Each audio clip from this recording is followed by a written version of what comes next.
To escape from a group of robbers, a mother and daughter hide inside a secret room in their house. But the robbers eventually find the room. Getting inside it is nearly impossible.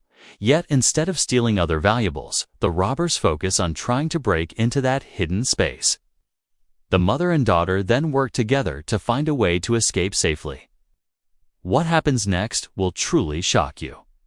Today's movie is Panic Room, filled with suspense and thrill. The story begins in New York City. The woman wearing glasses is named Meg, and the little girl on roller skates is Sarah.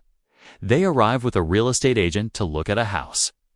The agent shows them around the spacious home, which even has an elevator.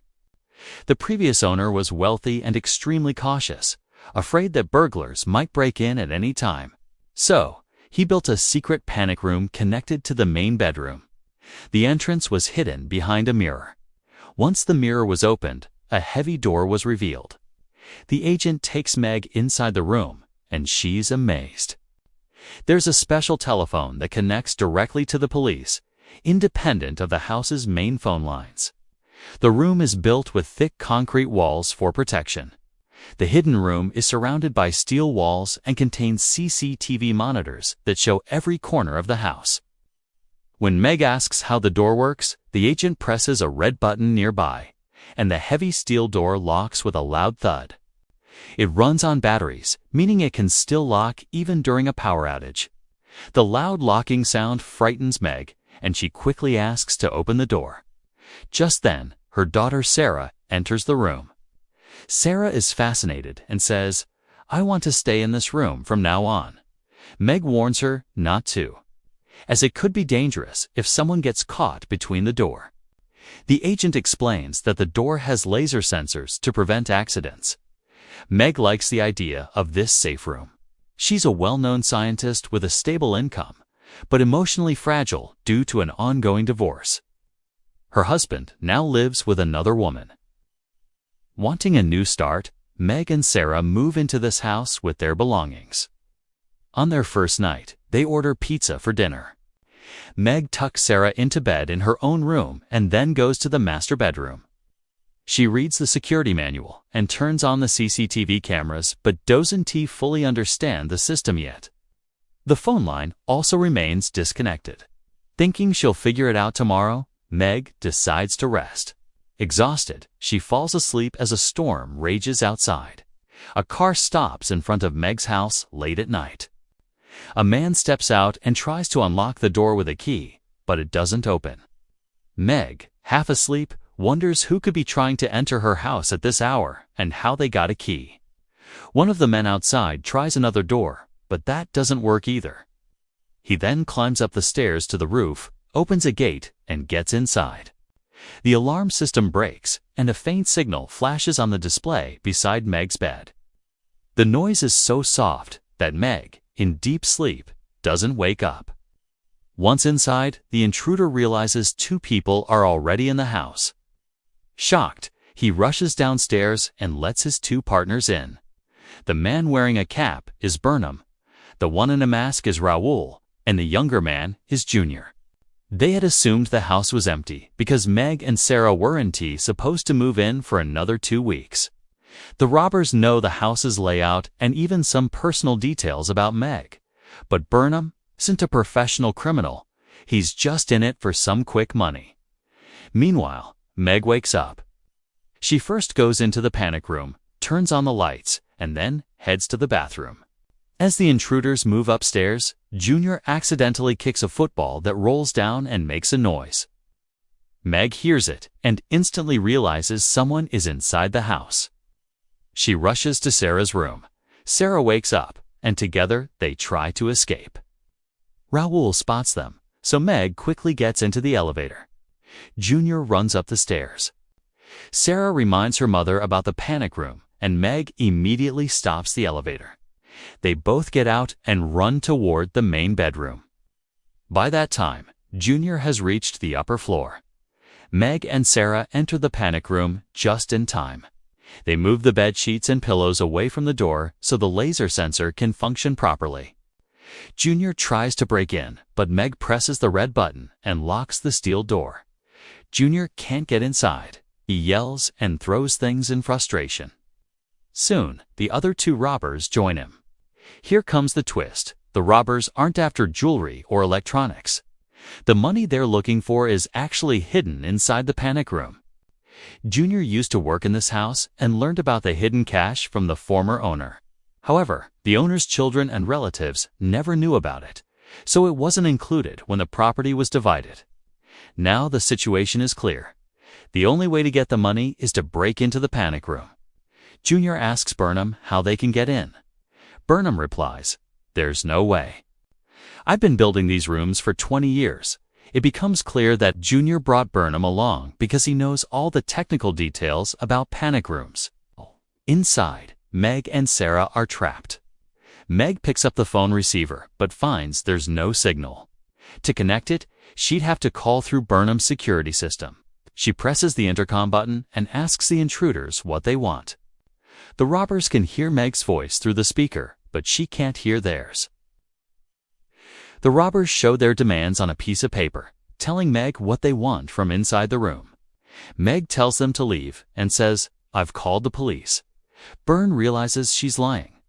Meg is stunned. How did these men know so much? The robbers lock every door and window of the house. Raul and Junior go to the room below the panic room and try to break through the ceiling. But they fail because the lower section is made of thick steel. Byrne notices a gas cylinder outside and gets an idea. He drills into the ventilation shaft, connects a pipe, and opens the gas.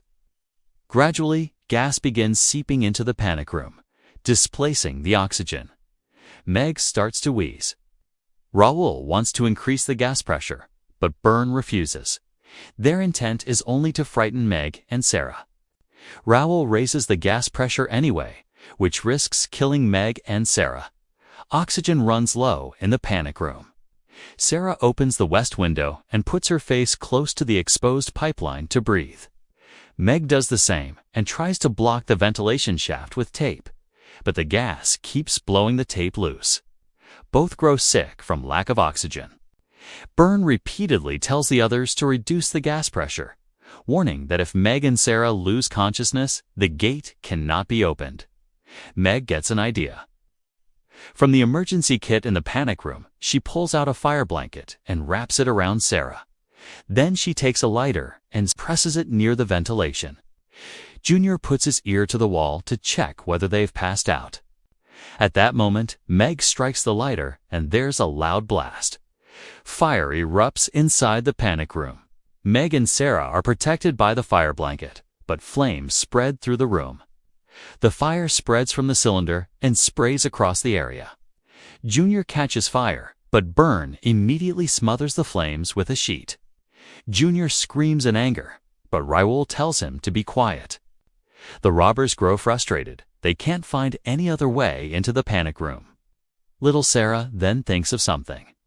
Through the west pipe, she can see the window of the house across the street. She begins signaling with a torch. Even though it's pouring rain, she keeps the light on. After a short while, someone in that house wakes and comes to the window, but because of the rain, they cannot hear Meg and Sarah's screams. The person draws the curtain, and Meg and Sarah feel hopeless. Then they see two robbers standing by the stairs talking. Raul and Junior are planning to split the money between themselves. Byrne stands near the stairs. Meg has another idea. She tells Sarah, "My phone is next to the bed. If I can't get back, lock the gate and don't go out until the police arrive." Meg rushes into the bedroom and finds the phone. At that moment, the lamp on the table is knocked over and falls. The robbers hear the sound and realize someone has left the panic room. They begin rushing upstairs. Sarah sees through the CCTV that the robbers are running upstairs. She screams for Meg.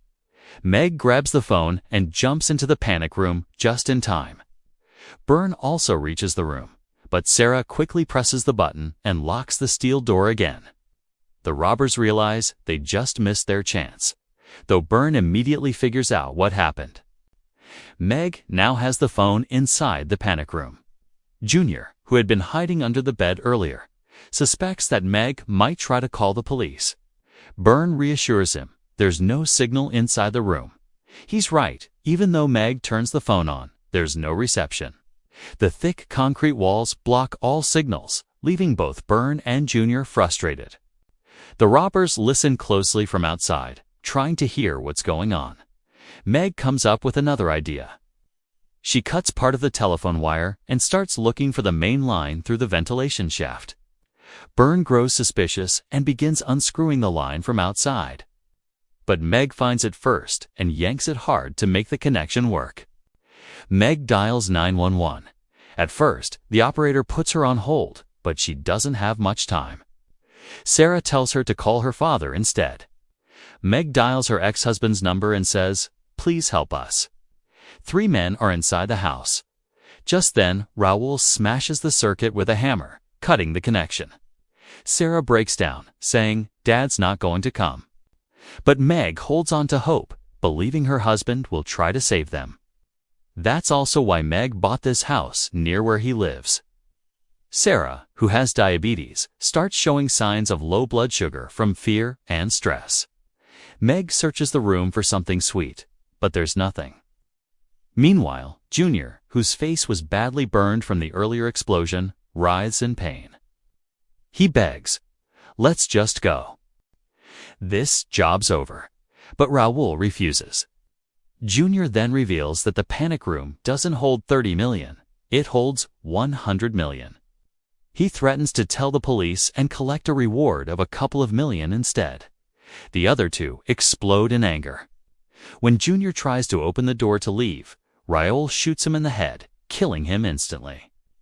Byrne is shocked. He's never witnessed a murder before. Raoul drags Junior's body inside. Meg and Sarah watch everything from the CCTV feed, terrified. Sarah's blood sugar drops even lower. Raoul fires another bullet into Junior's head to make sure he's dead. At that moment, someone appears at the main gate. Raoul grabs the man at gunpoint. Byrne tries to slip away, but Raoul stops him and orders him to lock the gate. Meg is stunned when she realizes the man is her husband. Byrne checks his wallet and confirms his identity. Raoul points his gun at him and asks coldly, "Did you call the police?" Blood was dripping from Stephen's nose. He didn't say whether he had called the police. Raoul drags Byrne up to gunpoint and says, "Open that room quickly, or I'll kill you like I did Junior." Byrne is basically a good man who's never really done anything this bad before. Terrified, he gets an idea. He holds Stephen's ID card up to the CCTV camera. Meg sees it and freezes. Byrne signals, "If you don't open the gate, I'll have your husband killed." Raoul starts beating Stephen. But Byrne restrains him, and a fight breaks out between the 2. Meg is terrified, and Sarah's blood sugar drops even further. She's getting weaker. Byrne covers the CCTV camera so Meg can't see what's happening inside. The injection Sarah needs is in the fridge and it's urgent, so Meg rushes for the fridge. At that moment, Stephen is unconscious. Raoul and Byrne have disguised him to look like Raoul and dragged him downstairs. Byrne comes back upstairs and Raoul, now masked, pins Meg down. Meg quickly throws the injection bag toward Sarah. Raoul locks the gate, but in the rush, his hand gets caught. Sarah is almost unconscious and can't make a sound. As Raoul shoves Meg, his gun falls from his hand. Meg grabs it immediately. She could run, but her daughter Sarah is trapped inside, so she doesn't. Meg grabs the controller by the bed and speaks to the robbers. "My daughter is sick. There's the injection in that bag. Give it now or I'll shoot." Byrne realizes Meg won't give up easily, and he doesn't want a child hurt either. He tells Meg to go downstairs. She does. Byrne then opens the gate. Raoul's trapped hand slips out, and he writhes in pain. Byrne quickly injects Sarah and says, "I have a daughter too. This is why I'm doing this." Sarah is stunned and realizes Byrne isn't completely evil. Byrne then opens a locker inside the panic room. There's no cash, but there are some bearer bonds. Cashed at the bank, they would yield a much larger sum. The bond's true value is not 100 crore, but 200 crore Jr. had been lying from the start. When Byrne pockets the bonds, Raoul grabs the speaker and threatens, "If you try to run or tell the police, we'll kill your daughter." At that moment, the doorbell rings. 2 police officers are standing at the gate. The robbers panic. Through the speaker, Raoul issues strict orders. Meg gets one chance. Actually, Stephen, the man who came from outside, had already phoned the police to say his wife needed help. Meg's call had been cut earlier. Meg opens the door and the officers ask if she's okay. Meg plays it calm and says everything is fine, but the police are suspicious. Her composure doesn't look natural. They ask, "If you're uncomfortable, blink once." Meg stays silent and looks at them for a moment. If the police go inside now, her daughter could be killed. The officers think it over and then leave. Meg goes inside and immediately smashes all the security cameras in the house. From the panic room, Byrne and Raoul can no longer see anything. Then Meg locks several gates to trap them. Stephen, sitting downstairs, holds a gun and a flashlight in his injured hand. Byrne and Raoul slowly make their way down the stairs. Raoul keeps a hold on Sarah so Meg can't attack them. As they come down, Stephen flashes the light to get their attention. Holding the gun, he shouts, "Let my daughter go, or I'll shoot." Meanwhile, Meg quietly sneaks in through the back door and strikes Raoul with a hammer. He falls to the ground. Byrne tries to escape, but by then, the police have surrounded the house. Raoul gets up again and Stephen tries to shoot, but his broken hand causes the bullet to miss.